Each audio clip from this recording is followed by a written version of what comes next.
Monsieur le Président de l'Ordre, Mesdames, Messieurs, je suis particulièrement heureux et honoré de faire une présentation, je ne sais pas si c'est le mot qui convient, de ce colloque sur la justice prédictive qui est l'expression d'une coopération entre l'Ordre des avocats au Conseil d'État et la Cour de cassation et l'université. Alors, permettez-moi de dire un mot. Quelle belle manifestation de deux données de la justice. La première, c'est la permanence. La permanence d'une valeur, la justice. La permanence d'une puissance publique sans laquelle il n'y a pas d'état de droit et la permanence du service public rendu aux justiciables. Et en même temps, la notion d'adaptation. L'adaptation au changement. L'adaptation en l'espèce, au choc numérique, à la révolution numérique, à la république numérique, nous dit-on. Alors, je voudrais brièvement, dans le temps qui m'est imparti, faire une brève réflexion avec beaucoup d'interrogations, car je suis sûr que les tables rondes répondront, donc surtout des interrogations, sur la justice prédictive entre l'être et le devoir-être de cette justice prédictive. Alors, si on se livre à une lecture non algorithmique par data mining, dans le big data, des interventions et documents de toute origine et de tout niveau consacrés à la justice prédictive, l'humeur de l'observateur peut osciller entre deux pôles antithétiques. D'un côté, il a le sentiment qu'un spectre hante le monde de la justice. Celui de la justice prédictive, stade ultime d'une justice quantitative s'incarnant dans le juge robotisé, à moins que ce ne soit le robot judiciarisé. De l'autre se profilerait l'aurore aux doigts de rose artificielle d'une justice parfaite, rapide, libérée de tout biais subjectif et tranchant les litiges comme un mathématicien démontrerait des théorèmes. Comme il ne convient pas d'ajouter au malheur du monde et donc à celle d'une justice du XXIe siècle dont on nous dit qu'il faudrait aussi la sauver, eh bien, disons tout de go que l'expression justice prédictive est, pour parler diplomatiquement, à tout le moins inadaptée. Donnons d'emblée une définition radicalement positiviste de l'existant. Il n'existe pas de justice prédictive. Il n'existe, en l'état des techniques, et c'est déjà beaucoup, qu'une prévision de développement de techniques d'intelligence artificielle, c'est-à-dire de simulation de l'intelligence humaine par des procédés informatiques porteurs d'algorithmes s'auto-améliorant, machine learning ou deep learning avec des neurones artificiels, permettant l'assistance à la décision des acteurs de la justice administrative et judiciaire en fournissant, par recours aux calculs statistiques et probabilistes, des prévisions du sens de certains dispositifs, non pas des motifs, des décisions de justice, une hiérarchisation des moyens de fait et de droit qui serait efficace, et des intervalles de montant lorsque ces dispositifs juridictionnels sont appelés à statuer sur l'octroi de divers types d'indemnités. À terme, il est vrai que l'on peut prévoir aussi la production de projets de jugement. Au mieux, il s'agit d'une justice qui, en assimilant d'ailleurs de façon réductrice la justice à la décision de justice, prévisible et non pas prédictive, sans recourir à la surnature, le prédictif. Il y a des débats scientifiques entre la prédiction et la prévision. La prédiction porte une part de certitude que ne comporte pas le prévisible. Alors, on peut utiliser aussi le mot de justice quantitative, puisqu'il s'agit d'une analyse de chiffres. Et d'ailleurs, cette justice quantitative pourrait être évaluée de façon non objective, car on penserait alors à la civilisation du chiffre, à la civilisation de la quantité opposée à la civilisation de la qualité, selon les anathèmes de Bernanos. Quoi qu'il en soit, l'open data, c'est-à-dire la libre accès et la libre utilisation des décisions de justice administrative et judiciaire prévues par la loi du 21 octobre 2006 est un terrain fertile de développement de ce type de technique qui, plaçant la justice en un éternel présent, repose sur une rétro-analyse de massifs stocks de données jurisprudentielles en vue de produire une projection dans le futur de flux jurisprudentiels probables. Cette justice prévisible, que cédant au courant apparemment irrésistible d'une dénomination devenue rapidement d'usage ordinaire, y compris dans des rapports publics ou dans la doctrine de diverses institutions juridictionnelles, administratives voire ordinales, et que j'appellerais donc justice prédictive, intervient dans un processus décisionnel privé et public. D'une part, il concerne le justiciable, son avocat. Au vu des résultats du programme prédictif utilisé, devra-t-il renoncer à saisir le juge? Devra-t-il transiger? Devra-t-il se tourner vers un mode alternatif, y compris électronique, de règlement? S'il s'avère en bonne probabilité envisageable d'actionner le juge, quels arguments, voire quel juge?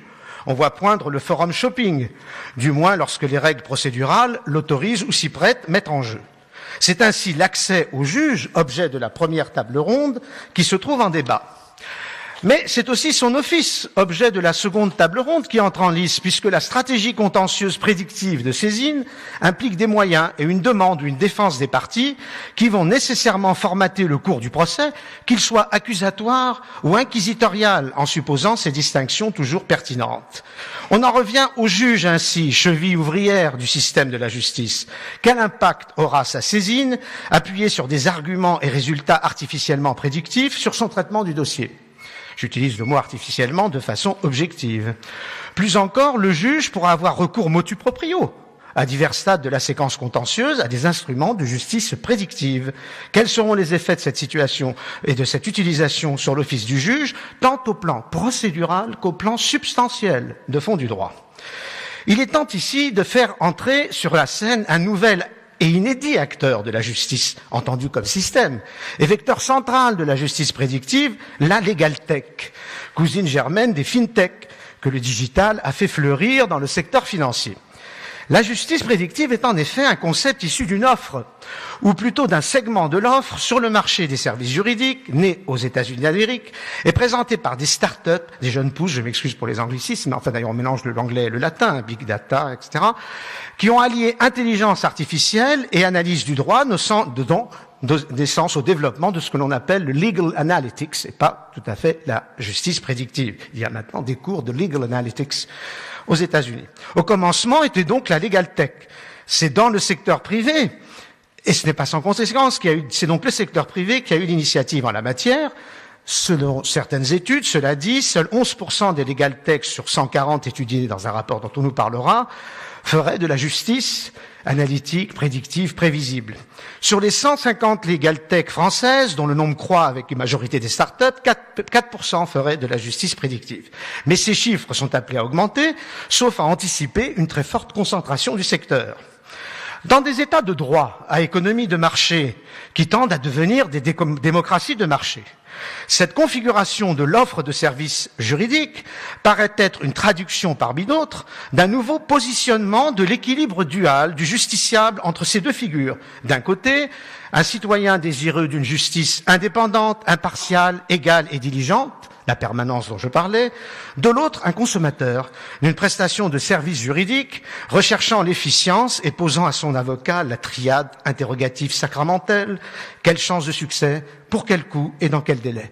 Et l'équilibre pourrait se déplacer au bénéfice de la seconde figure. De divers importants et récents rapports d'institutions publiques et privées qui traitent de la question de la numérisation de la justice ou du monde du droit ou encore de la société, on peut être tentation à laquelle on cédera, d'une part de s'interroger, et il ne s'agira que d'interrogations auxquelles, sans nul doute ici, je me permets d'être prédictif, les interventions postérieures apporteront d'efficients éléments de réponse sur l'être de la justice prédictive, et d'autre part sur son devoir-être. Alors l'être, je serai rapide, on va respecter mon temps et nous aurons la chance de pouvoir être publiés, donc on pourra développer les affirmations ici rapidement présentées. L'être de la justice prédictive pour un inventaire prévisionnel d'une notion en construction. Alors j'assume l'oxymore, l'inventaire est provisionnel parce que nous parlons de quelque chose qui est en train de se construire. La justice prédictive, c'est une notion prédictive, on pourrait dire à la limite, c'est une notion prévisible, sans doute, mais prédictive, d'une certaine façon. Et donc, il faudra faire un bilan. Mais on n'est pas tout à fait au bilan, puisque on se projette dans le futur. Dans un inventaire, il y a bien un aspect bilan, parce que dans un inventaire, je dis bien, il y a quel type de produit, tel type de prix, tel type de répartition. Alors, je présenterai rapidement des questions. Je ne suis là que pour poser des questions auxquelles on va répondre. Premièrement, un inventaire qui se base sur les paramètres techniques. Évidemment, on est en pleine technique. Alors, quel est l'existant? quelle est sa performance exacte. On a cité le chiffre de 70%. On parle beaucoup d'un logiciel qui aurait donné un chiffre de 80% pour la prévision des arrêts de la Cour européenne des droits de l'homme en ce qui concerne l'application des articles 3 et 6.8 de la Convention européenne des droits de l'homme. Un autre logiciel aboutirait à 80%, 89% de bonnes réponses dans le contentieux des étrangers, sur l'éloignement, le contentieux de l'éloignement des étrangers. Alors, où en est autant exactement sur l'existant? Quel débat sur les possibilités de l'open de la justice prédictive, car enfin, nous débattons entre juristes, c'est normal, les juristes ne sont que débats, et c'est tant mieux, ils ne sont que contradictoires, et c'est tant mieux, mais les scientifiques aussi. Il y a des débats sur le deep learning, l'apprentissage automatique, il y a des débats. Certains pensent que, de toute façon, le superviseur humain est là, il n'y aura pas d'autonomie, singularité de la machine, donc il y a des débats. Il faudrait faire le point, où en est la situation scientifique. Au-delà des résultats qui peuvent être apparemment impressionnants, quelle validité technique? Quelles sont les limites? Quels sont les biais? Car il existe des biais mathématiques, il existe des biais logiques, indépendamment des biais subjectifs. Quel rapport de production de l'algorithme?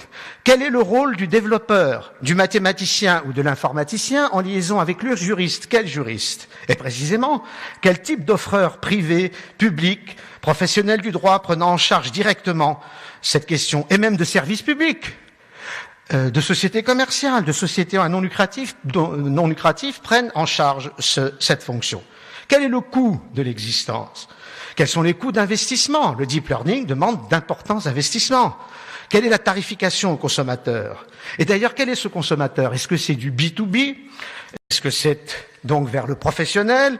Ou est-ce que c'est vers le justiciable non professionnel? Donc il y a des critères organiques. Et puis, dans le technique, il y a le juridique. Ben oui, c'est normal, puisque c'est une technique qui prétend se saisir du droit. Quel domaine du droit peut saisir cette technique? Quel domaine du droit? Il semble bien que des droits à indemnité, des droits à décision répétitive, certains éléments du droit des assurances, du droit de l'immobilier, du contentieux de masse peuvent être saisis. Mais est-ce que c'est tous les domaines du droit? Et puis, quels enseignements comparatifs tirés de la situation des États-Unis d'Amérique, dans lequel le prédictif est utilisé au pénal, monsieur le procureur général en a fait état, et de la Grande-Bretagne? La Grande-Bretagne qui va faire des cours, il y a une loi de 2017 pour ça, avec des cours électroniques, avec des possibilités de décision de justice électronique que l'on proposera en cours de procédure. Et puis, qui fera l'inventaire? Alors bien sûr, il y a les universitaires. Les universitaires feront l'inventaire. Mais y aura-t-il des institutions publiques qui feront un inventaire? Y aura-t-il des institutions publiques qui font participer des universitaires? On peut le souhaiter. Alors, voilà, c'est un ensemble de questions que nos deux tables rondes, sans doute, apporteront, en tout cas, des éléments de réponse. Ensuite, je voudrais en venir aux paramètres juridiques de cet inventaire prévisionnel, que j'ose dire prévisionnel. Et là, il y a deux éléments. Je voudrais invoquer ici Jacques Ellul et son livre sur la technique. Bien sûr, il y a un effet sur le domaine juridique, et ça serait mon petit A si j'étais très rigoureux, un effet sur le domaine juridique. Mais il y a ce que Jacques Ellul appelait le feedback, la rétroaction du droit sur la technique. C'est-à-dire que le droit réagit à la technique en général, et notamment à une technique qui prétend se saisir de lui. Alors, la question que l'on peut se poser, c'est l'effet sur les modes de raisonnement juridique, sur la procédure, sur l'office du juge, des possibilités, je suis prudent, de la justice prévisible. Quel bilan? Tout est affaire de proportion. Va-t-on vers, comme l'utilisent certains philosophes spécialistes de ces questions, vers une réontologisation, excusez le mot, de la justice, c'est-à-dire une reconfiguration des acteurs de la justice? S'agit-il de progrès ou de dérive? Passe-t-on de la verticalité de la jurisprudence avec des juridictions suprêmes dont le rôle éminent est de maintenir l'unité et le progrès de la jurisprudence, et ou au bénéfice des jurisprudences, des juridictions de fond? S'agit-il d'une amélioration d'égalité d'accès à la justice ou d'un nivellement? Qui peut avoir accès à ces procédures? Va-t-on créer des référentiels meilleurs? Sans doute. Les fameux barèmes d'Intillac, grâce à la justice prédictive, on pourrait avoir des éléments quantitatifs améliorés. Et puis, il faut penser aussi à l'insertion européenne et internationale, puisque le Conseil de l'Europe s'intéresse à ces questions. Et donc, si vous voulez, nous allons avoir toutes ces questions sur la place du juge. Je voudrais rapidement dire le rôle de feedback, l'illustrer par la situation qui se passe aux États-Unis, puisqu'aux États-Unis, la Cour suprême du Wisconsin, dans une décision approuvée par la Cour suprême, tout court, est venue traiter de l'équilibre entre les droits fondamentaux et le due process of law, disons le droit à un procès équitable, et l'utilisation de la justice prédictive. Elle a reconnu, on y reviendra rapidement, qu'il ne pouvait pas y avoir obligation d'accès au code source. Le code source, disons, le père de l'algorithme. L'algorithme n'est pas protégé par la propriété intellectuelle, c'est pas grave. Mais le code source, oui. Mais cependant, la juridiction a bien insisté sur le fait qu'il devait y avoir un débat, Monsieur le Premier Président, vous le rappelez, Monsieur le Vice-président aussi, contradictoire, qu'il devait y avoir une liberté d'appréciation du juge. Liberté d'appréciation du juge, d'ailleurs, qui dans certaines décisions américaines n'ont pas été au profit de l'accusé, puisque dans certaines décisions des cours supérieures américaines, eh bien par exemple au pénal, des juges ont estimé que l'algorithme prédictif sur la récidive était trop favorable et qu'il fallait être plus sévère. Mais ça, c'est l'équilibre et l'impartialité de la justice. Alors, après ce rapide série de questions qui seront certainement traitées dans les tables rondes, je voudrais en venir à un devoir-être de la justice prédictive pour une régulation de la justice prédictive. Alors, bien sûr, c'est peut-être un tropisme dauphinois, je fais peut-être partie de ces personnes qui sont subjuguées par ce mot magique de régulation. Mais je dois dire qu'il est bien adapté à notre question. Parce qu'il y a bien un marché, régulation économique, il y a bien un équilibre. Et puis, il y a le mot régulation. Là, le Conseil d'État et la Cour de cassation sont des cours régulatrices, des juridictions régulatrices. Donc, on voit une idée d'équilibre. On revient aussi d'ailleurs à notre idée de feedback. Et là, c'est pas le feedback durant la procédure, prise en charge par le juge, c'est le feedback pris en charge par les autorités compétentes pour encadrer le phénomène. Alors, je vois deux axes de régulation possibles. La régulation publique.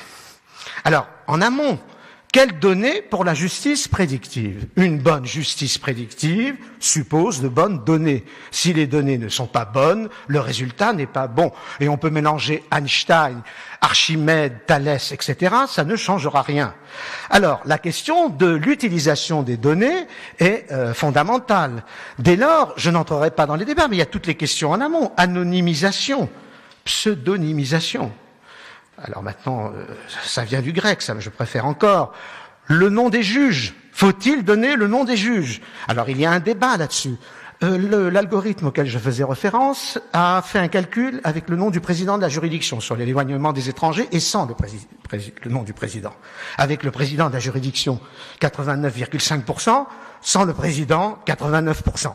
Alors moi, si je raisonne en efficience, je dis, personnellement, ne donnons pas le nom puisque de cette façon, on préservera peut-être certains éléments de la justice et ça n'a aucune influence sur la justice prévisible. Quid des écritures des parties? On ne peut pas les analyser, les écritures des parties. Qu'est-ce qu'on en fait? Mais en tout cas, quel est son traitement? Quel sera le traitement par le juge? Le statut de la LegalTech. Qui fixera le statut de la LegalTech?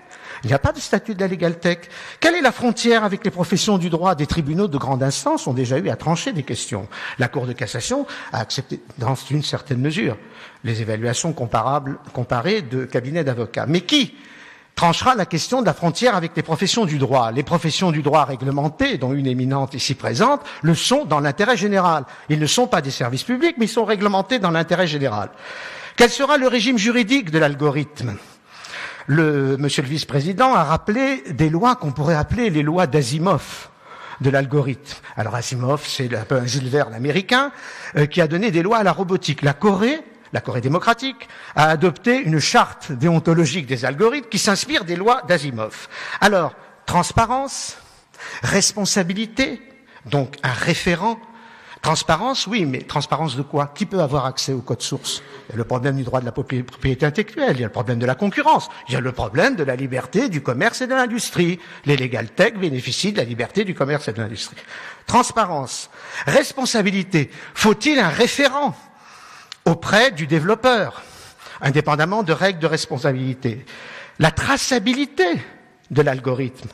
Monsieur le vice-président a parlé notamment des questions de motivation, des motivations de la décision de justice sur l'algorithme utilisé et pourquoi il a été rejeté ou pas utilisé par le juge. D'ailleurs, les décisions de juridiction américaines qu'on a citées rappellent cette nécessité. Et puis, il y a le principe de correction et de retour de l'utilisateur. Nous l'avons vécu.